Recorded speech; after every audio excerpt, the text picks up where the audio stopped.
La licence Resident Evil continue sa poursuite vers des remakes énormément appréciés par les joueurs. Dans quelques jours arrive celui le plus aimé des fans dans sa majorité, je parle bien sûr de Resident Evil 4.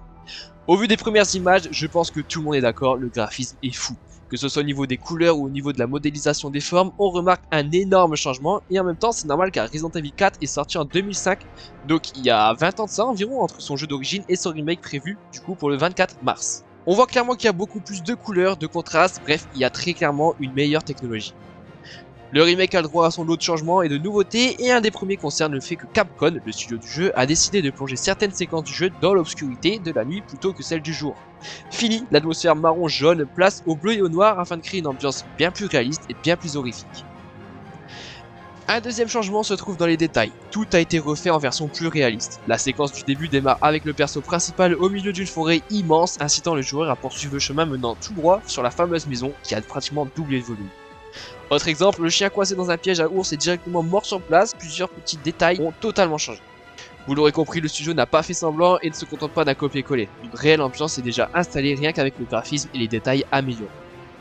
Donc c'est maintenant à mon tour de vous parler du gameplay de Resident Evil 4 Remake. Donc je vais d'abord commencer par vous parler du dialogue et des actions qui sont totalement modifiées. Forcément, lors du remake, on respecte forcément l'histoire initiale, mais quelques petits changements auront lieu et c'est justement ça qui donne tout le charme du remake pour découvrir de nouveau l'histoire de Resident Evil 4.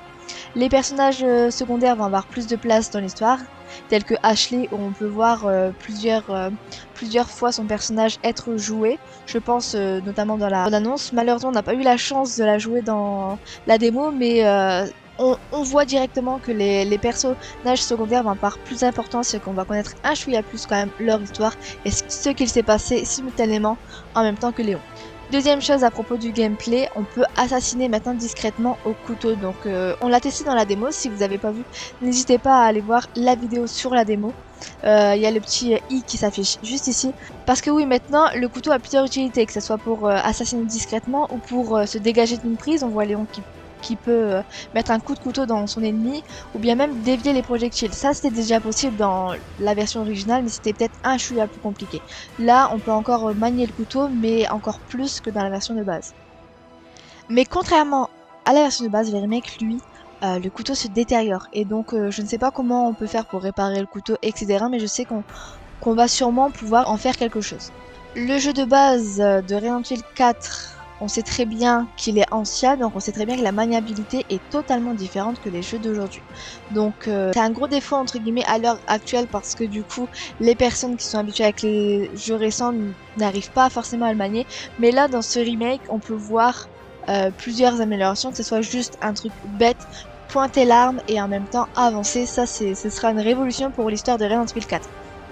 Mais ce n'est pas tout, il n'y a pas que viser et marcher qui a une différence, c'est également Léon, il est plus agile, maintenant il peut sauter, marcher, il peut trottiner, mais il peut aussi s'accroupir et ça donne tellement de possibilités pour notamment esquiver les ennemis ou bien même plusieurs chemins, on va dire discrets, plusieurs passages secrets je pense qui vont être disponibles et j'ai hâte de découvrir ça avec vous. N'hésitez pas d'ailleurs, petite pub, n'hésitez pas à venir nous voir sur Yulolo, donc ma chaîne, parce qu'on sera en live et on va être en cam.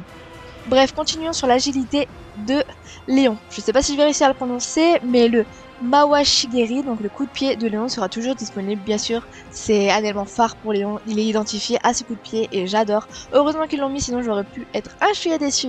Qu'en pensez-vous ? Pour ma part, je trouve qu'il y a un gros point faible dans ce jeu, c'est le manque de QTE. Donc à ce niveau-là, il va y avoir un gros manque parce que d'habitude dans les Resident Evil, déjà on était habitué au QTE et là, les QTE de Resident Evil sont totalement éliminés. C'est sûrement à cause des différentes plateformes, notamment sur PC. Je ne sais pas comment ils peuvent représenter les QTE, donc je pense qu'ils les ont enlevés pour faciliter la tâche et les mettre sur différentes plateformes pour justement permettre à tout le monde de pouvoir faire le remake.